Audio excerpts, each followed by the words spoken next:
Global happenings today. We communicate, we analyze global news. Stay tuned. Hello, beautiful people. Welcome back to Global Happenings Today YouTube channel. As the days are getting closer, the momentum is getting higher, anxiety is building, and Nigerians are expectant. Just some few months or some few weeks back, an ex-presidential candidate has seek a motion to stop Tinubu's inauguration. What came out of it is what is shocking. The moment we're going to get the full details on that. My colleague is here to look at this very critically. But before we do that, kindly subscribe to our channel by clicking on the red subscribe button. Beside it, you'll see a bell notification icon. Please go ahead, click on it to get notified as soon as we update our channel on YouTube. Well, the Court of Appeal in Abuja on Thursday slammed a fine of 40 million naira on a former presidential candidate, Chief Ambrose Albert Owuru, for filing a frivolous suit to stop the inauguration of the president-elect Bola Ahmed Tinubu on May 29th. The appellant court ordered the politician to pay the fine of 10 million naira each to the president, Muhammadu Buhari, Attorney General of the Federation, AGF, and then Independent National Electoral Commission, INEC, and Tinubu, whom they made the first to fourth defendant in the issue. Justice Jamal Tuka, who read the lead judgment of the three-man panel of the court, held that Owuru embarked on a gross abuse of court processes by filing a frivolous and vexatious and irritating suit to provoke the respondent. Now, the court of appeal that the grievances of Owuru against the 2019 presidential election was not only strange but uncalled for, because the grievances had been pursued up to Supreme Court and was dismissed for want of merit.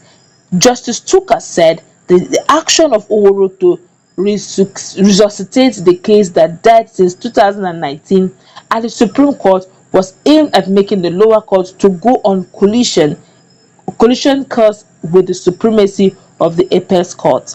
And they said more details on that. You've heard it all. Some few days back, just a quick recap, some few days back, this young man who happened to be a medical trained doctor residing in US, American citizen, but also a Nigerian, really, had actually filed to become a president. He actually bought a form some years back. The first one, the second one was because, according to him, he said for whatever reason, INEC did not put his name, despite the fact that his political party was registered. And he dragged the matter. The matter went on, and after he died the natural death, and he resuscitated it, saying Bola Ahmed Tinubu should not be sworn in because, for whatever reasons, his name was not included. His own name was not included, and he wanted the court to stop the inauguration. Instead of getting whatever it is, he slammed him 40 million naira. What's your take on this? Well, the truth is that Bola Ahmed Tinubu is just few steps from becoming the president of Nigeria. Oh dear. And whether we like it or yes, the judiciary is still being controlled by the executive and especially the president.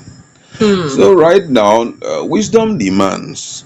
This one is strictly wisdom. Forget about all those stories we are hearing from this man. Wisdom demands that you tread very carefully, and that is what judiciaries are going to do. As far as I'm concerned, even the case that is coming up tomorrow in the appeal court, this is exactly what we are going to see. Now, first of all, to cap the whole thing, just I think today or yesterday, he was given, the number one position, number one award, already GCFR. And he's second in command, GCON. What else?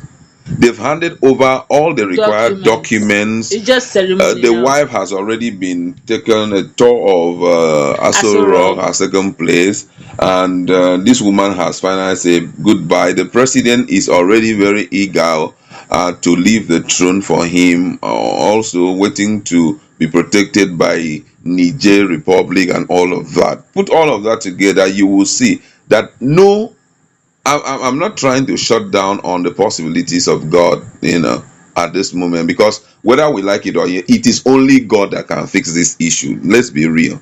It is only God. So, with that in place, any sane lawyer, any sane justice, any sane judge will do what this man just did. Yeah, I know why. When I laughed, it was the way he opened up his vocab on describing the petition that is vexatious, blah blah blah blah blah. We understand this thing. Imagine, for example, if this same suit was filed by APC, or maybe filed by Bola Ahmed Tinubu against another person who is not even on board, who has no hope, and all of that. It will be taken seriously. Unfortunately, that is what I will call African democracy. But there's something he said that caught my attention. He said the same man had actually filed something similar like this some many years ago, to the point of Supreme Court, of which they trashed out. And now it's coming again, using probably almost similar situation to file. Is he trying to have clash, want of interest being clashed, and all that? They feel that maybe it's undermining the process. If Supreme Apex Court has said it is not visible, then leave it there that it's not visible. What's the thing? Maybe they could be right on technical issue. Maybe he was not properly advised. Cases like this have also been coming up. We've seen cases like this whereby it was put to death by the Supreme Court, but later on it came up and it was analyzed differently. Yeah, you understand? that's true, though. So this man has put something up, and the reason why he said he's putting up this thing is because I wasn't part of the process, electoral process, and I fulfill all what was supposed to be done. I did what I was supposed to do, and if that is true, at least or if you feel it's not okay, let's strike out the case, and that will be okay. But he's paying 40 million. But paying now. 40 million, I mean, if I was in his shoes, I would take the next available flight back to the United States of America. Now you're owing Nigerian government. Well, after all, we've seen even the presidency is owing. We've seen cases where, in appeal, they say the president should pay this amount of money. Malami should pay this. And up till today, they have not paid. And about leaving the seat. You understand? So what are we saying? So if court orders can be trashed like so, the young man should get the next available A bus and leave Nigeria. Simple. Because unfortunately, we are in for another phase of our lives.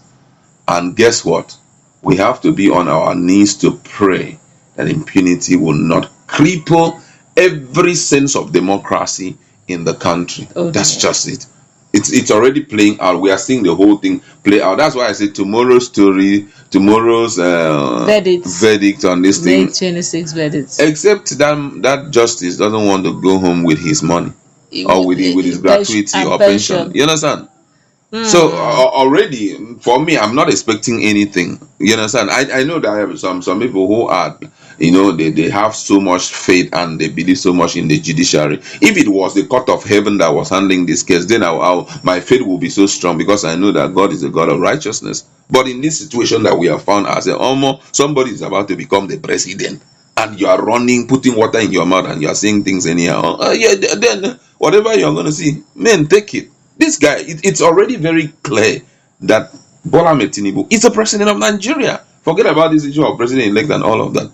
Now, giving him that award, GCFR, when they've not even handed over, they have not been handing over. After official handing over, maybe you now pronounce him. But this one, some few days, when we know that the process that brought him into power is being contested in court, at least allow maybe, let's say, 26 to pass. Let the verdict come up before you now draw up your conclusion. But already these guys know that, man, this whole thing is trash. And that's just the situation. I guess let's go wrap it up.